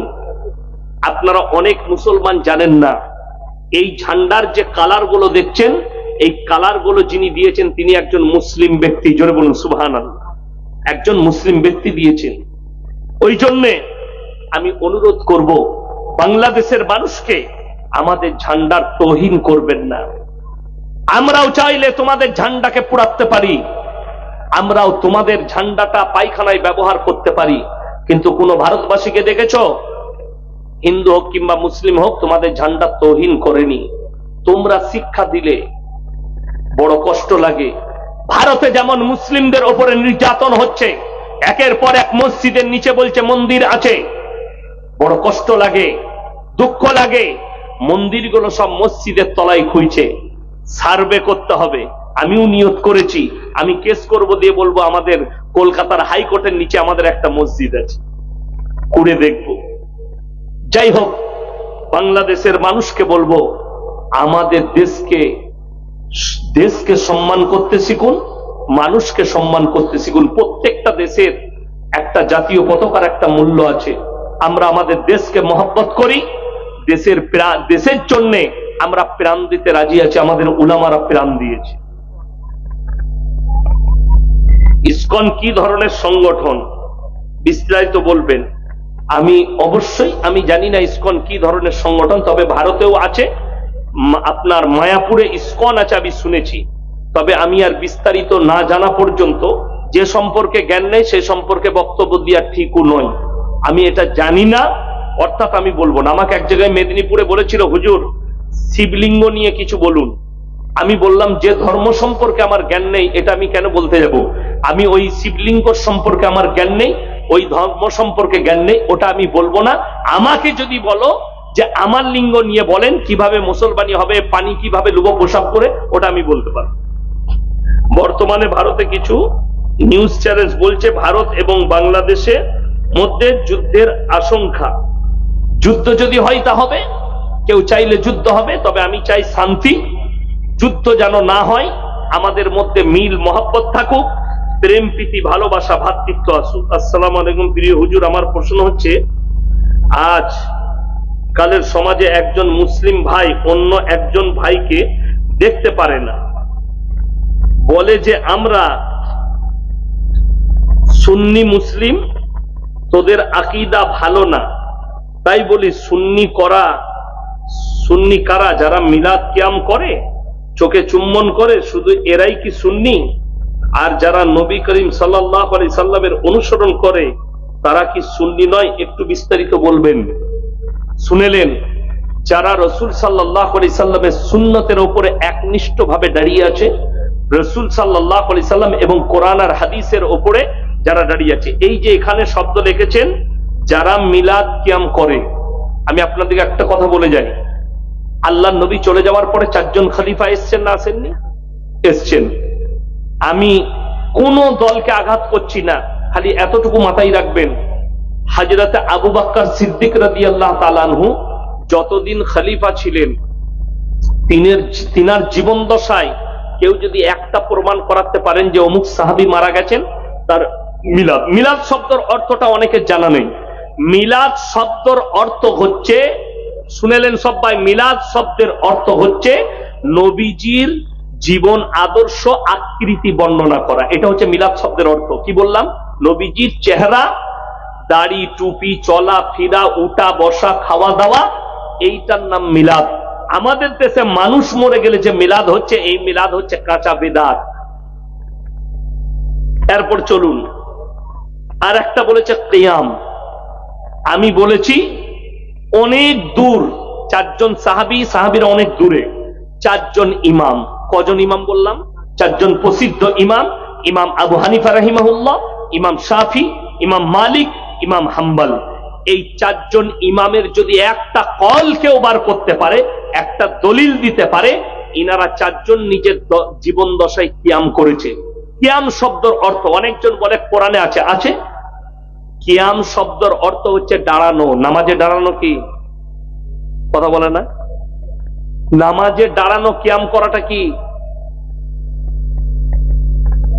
ফরজ। নামাজে আমরা দাঁড়াই না, ওইটাই তো কিয়াম। প্রথাগত যে কিয়ামটা দেখতে পাচ্ছেন, স্টেজে দাঁড়িয়ে ইয়া নবী সালামু আলাইকা, ইয়া হাবিব সালামু আলাইকা, এটা একটা মারাত্মক বিদআত। এবং ওই কিয়াম করাটা শরীয়ত সম্মত হারাম। কেউ যদি আকীদা রাখে যে আমরা যে কিয়াম করছি, এই যে জলসা হচ্ছে, আমি যদি এখনই বলি, সভাপতি সাহেব বলে আমরা যে জলসা করছি এখানে আপনারা অনেক নেকি পাবেন, যে এইখানে মোহাম্মদ সাল্লাল্লাহু আলাইহি সাল্লাম খুদ এসছেন, হাজির নাজির আছে, এইটা বলাটা কতটা যুক্তিসম্মত, হাদিস কোরআন সম্মত আমি বলে দিই। আমি যদি বলি বাবাজিরা তোমরা সবাই রেডি হও, আল্লাহর নবী তিনি আমাদের এখানে হাজির আছেন, তাহলে নবীজি যখন হাজির আছে আমি কত বড় বিয়াদব যে স্টেজে বসে বয়ান করছি, কথাটা বুঝাতে পারলাম? নবীজি যদি হাজির নাজির হয়, সভাপতি সাহেব বসে আছে, কত বড় বিয়াদবি, কথাটা বুঝাতে পারলাম? আচ্ছা, নবীজি সাল্লাল্লাহু আলাইহি সাল্লাম হাজির নাজির মেনে যারা কিয়াম করবে, ওই কিয়াম করাটা শরীয়ত সম্মত হারাম। আর সুন্নি শুনেলেন, আজকে দেখবেন বাগেশ্বর ধাম বাবা একটা কথা বলেছে, আর যোগীজি বলেছে কাটোগে তো বাটোগে। আজকে মুসলমানদের হাল এটাই, বাটার কারণে বলছে ওয়াহাবিদের মুরগি জবাই করা খাওয়া যাবে না। কে বলছে? আপনার এই মুর্শিদাবাদের একটা মুফতি, নামটা আবার মনে পড়ছে না, আর নামটা আমি অল্লুবও না, সে বলছে যে ওয়াহাবিরা যদি, ওয়াহাবি দেওবন্দিরা মুরগি জবাই করলে সেই মুরগি খাওয়া যাবে না, গরু জবাই করলে সেই গরুর মাংস খাওয়া যাবে না, তাদের সঙ্গে বিয়ে দেওয়া যাবে না, তাদের সঙ্গে উঠা বসা করা যাবে না, তাদের প্লেটে খাওয়া যাবে না। আমি এমন একটা উত্তর দিয়ে যাব, এদের 14 পুরুষ আর খুঁজে পাবে না। কেন? আপনাদেরকে ইমানদারির সঙ্গে বলছি, এরা হজ করতে যায় না? যায় না? যাই। সব মুসলিমরা যায় না? যায় না? যাই। বলি, মক্কায় যে মাঠবেলটা বিছিয়েছে কারা? ওয়াহাবিরা। মক্কায় যে হোটেলগুলো আছে ওয়াহাবিদের। মক্কায় যে জমজমের কূপে যে জমজমের পানিটা খাচ্ছে, মেশিনটা লাগিয়েছে ওয়াহাবিরা। আমাদের দেশে ফতোয়া দিচ্ছে এদের সঙ্গে মিলা যাবে না, এদের পাতে খাওয়া যাবে না, অথচ দুঃখ লাগে এরা মক্কায় গিয়ে ওয়াহাবিদের প্লেটে খেয়ে আসছে, ওয়াহাবিদের হোটেলে শুয়ে আসছে। তাহলে ওই মৌলবীর উপরে ফতোয়া কি লাগবে? 1 মিনিট বলছে এদের সঙ্গে মুলাকাত করা যাবে না। বিশ্বাস করুন, এই খেতে বসে আছি, আল্লাহ যেন আমি মিথ্যা বললে জুবানটা বন্ধ করে দেয়। আমি একদিন উত্তর দিনাজপুর থেকে জলসা করে রাত 2টো বেজেছে, আমি কালিয়াচক স্ট্যান্ডে দাঁড়িয়েছি, কিছু ফল নেবো। একজন সুন্নি ভাই যারা বেরেলবি এসে দাঁড়ালেন বাইক নিয়ে, কোনো বক্তা, এলাকায় শ্বশুর ঘর, বলল আমাকে মুলাকাত করলো, হুজুর ভালো আছেন? আলহামদুলিল্লাহ। বললে ভাই একটা সেলফি লুব। আমি বললেন সবাই নাই, আপনি কেন নিবেন না? একটা ফটো তুললো। আমি বললাম ভাই, আমাকে বললো ফল কিছু কিনে দেবো, হুজুর খাবেন? আমি বললাম না, আমি নিয়েছি, আর রাত্রে খানা খেয়ে এসেছি, ফল খাবো না। তো আমি বললাম আমি একটা কথা বলবো, শুনবেন? জি বলুন। আমি বললাম তুমি আমার সাথে মুলাকাত করলে, ফটো তুললে, তোমাদের অমুক মুফতি ফতোয়া দিচ্ছে ওয়াহাবিদের সঙ্গে সালাম মুসাফা করলে বিবির তালাক হয়ে যাবে, আপনার বউটা কি করবেন? কথা বুঝতে পারেননি? তিনি বললেন ও মুফতি তো হারামখোর, আমরা স্টেজে এটা বলতে পারবে? আপনার বলার ক্ষমতা নেই। আমি এই সপ্তাহ 2-1 আগের কথা বলছি, আমি কালিয়াচকে দাঁড়িয়েছি, একজন বাচ্চা ছেলে মাদ্রাসার তালবিলিম, কোন ওই বেরেলবি ভাইদের মাদ্রাসার তালবিলিম, সে আমার সঙ্গে দেখা করলো, মুলাকাত করলো, কোন বক্তাকে চাপাতে এসেছিল বাসে। তো আমি বললাম কোথায় বাড়ি তোমার? বললে মুরারোয়ে বাড়ি হুজুর। আচ্ছা, আমাকে বলছে হুজুর জলসা করে আসছেন? আমি বললাম হ্যাঁ। তো আমি বাড়ির জন্য কিছু ফল বাকর কিনছিলাম। আর মাদ্রাসার তালবিলিম মানে গরিব এতিম, ভালোবাসতে হয়, আমি ভালোবাসি, আমার মাদ্রাসার ছাত্রদিকেও যে কোনো তালবিলিমকে ভালোবাসি। তো আমি ফল কেনার সময় তাকে বললাম যে তুমি কিছু লাও, খাবে? তাকে আমি কাজু ফাজু এটা ওটা কিনে দিলাম, ফল মাকড়, আমি বললাম নিয়ে যাও।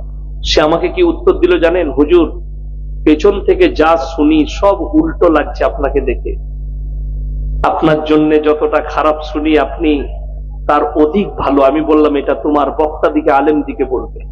আল্লাহ আমার মধ্যে অহংকার দেয়নি, আমি মানুষের কাছে মানুষের ভুলগুলো বলি, আমি শিরক বিদআতের বিরুদ্ধে মৃত্যুকাল পর্যন্ত, আমি ব্যক্তির বিরুদ্ধে নয়, আমি তালবিলিমের বিরুদ্ধে নয়, আমি কোন মাদ্রাসা মসজিদের বিরুদ্ধে নয়। কেউ যদি ইসলাম বিরোধী কাজ করে আল্লাহর কসম আমি মৃত্যুকাল পর্যন্ত তাদের বিরুদ্ধে থাকবো। আমার ভাই দেখুন, বাটোগে তো কাটোগে। আমি লাস্টে বলবো আপনাদেরকে কি বললাম, যে আজকে সাহাবীরা নিজেদের জানমালের কুরবানি করেছে বলে আপনার কাছে ইসলাম পৌঁছেছে, তা না হলে মক্কা মদিনায় শেষ হয়ে যেত। আমার ভাই, এই মসজিদের মহব্বতে আমি 30টা কোরআন শরীফের পারা 30 জন ভাই কে কে আছেন একটি করে 1000 টাকা আমার হাতে দিবেন, পয়সা না থাকলে ফোন পেতে দিবেন। 30 জন আল্লাহর বান্দা। আর আমি বলছি যারা উঠে যাচ্ছেন 100 টাকা 50 টাকা হলেও আমার হাতে দিয়ে যাবেন, 100 টাকা 50 টাকা হলেও দিয়ে যাবেন। মায়েদিকে বলবো আপনাদের মধ্যে যদি কেউ থাকেন, মাত্র 1000 টাকা করে বলেছি, আল্লাহর রাস্তায় দিনের পথে, নবীজি বলেছেন জাকিরা গচ্ছিত সম্পদ, কিয়ামতের দিনে মানুষ কাঁদবেন। যারা দিয়েছেন আবার দিয়ে যাবেন, 10 টাকা 5 টাকা হলেও দিয়ে যাবেন আমার হাতে, 100 টাকা হলেও দিয়ে যাবেন, 50 টাকা হলেও দিয়ে যাবেন। আমার ভাই, মাত্র এই মসজিদের জন্য আপনারা যা দিয়েছেন কিয়ামতের দিনে ফেরত পাবেন। নবীজি বলেছেন জাকিরা গচ্ছিত সম্পদ। মাশাআল্লাহ। এই দেখুন একজন ভাই বিসমিল্লাহ করেছেন 1000 টাকা।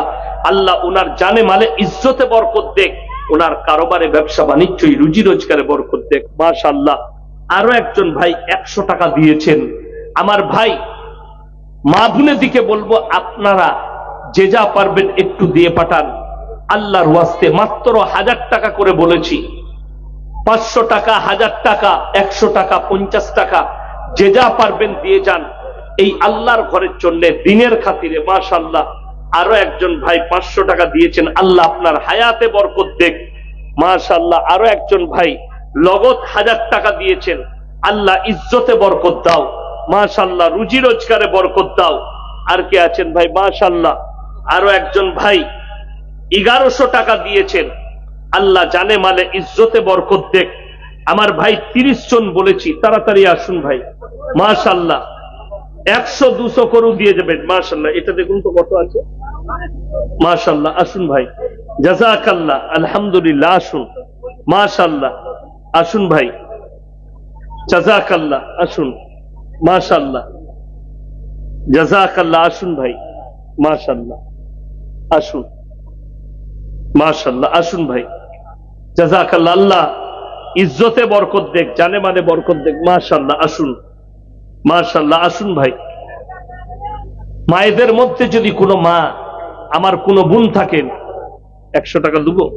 মাশাআল্লাহ। এই যে জাযাকাল্লাহ। আলহামদুলিল্লাহ। আসুন ভাই।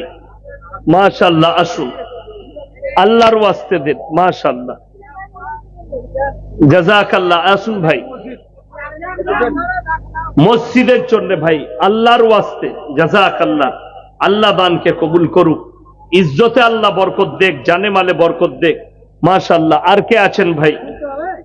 মাশাআল্লাহ। আল্লাহ হায়াতে বরকত দেখ। 9000। মাশাআল্লাহ।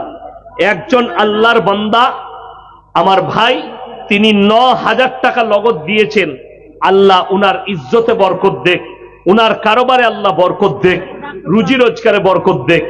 যিনি 9000 টাকা দিয়েছেন, আমি তিনাকে অনুরোধ করব এই শেষ রাত্রিতে, আমি মুসাফির মানুষ, দোয়া করব। আর 1000 টাকা দিলে 10 হয়ে যাবে ইনশাআল্লাহ। মাশাআল্লাহ। আমার ভাই মাত্র আর 1000 টাকা যদি দেন 10,000 হয়ে যাবে। যদি কারো কাছে পয়সা না থাকে ফোন পেতে দিয়ে দেন, ফোন পেতে দিলেও হবে ইনশাআল্লাহ। আর 1000 টাকা যিনি 9000 দিয়েছেন, আমি অনুরোধ করব যদি থাকে, আর না থাকলে আপনি কালকে দিবেন, পরশু দিবেন ইনশাআল্লাহ।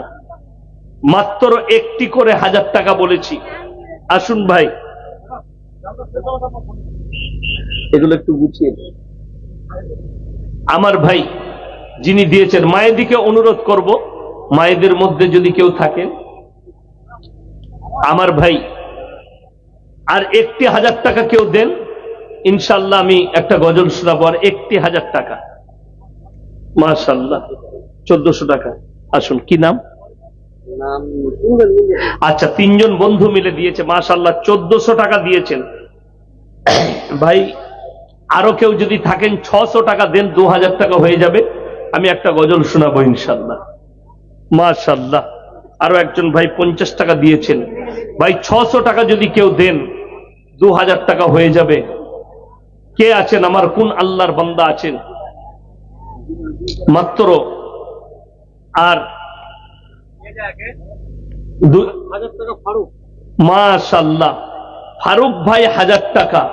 আল্লাহ উনার জানে মালে ইজ্জতে বরকত দেখ, কারোবারে আল্লাহ বরকত দেখ, রুজি রোজগারে আল্লাহ বরকত দেখ। ভুবন জুড়ে রূপের মেলা হয়, জানি না মন কোথায় কখন পথে বসে রয়। ভুবন জুড়ে রূপের মেলা, কদম কদম ভয়, জানি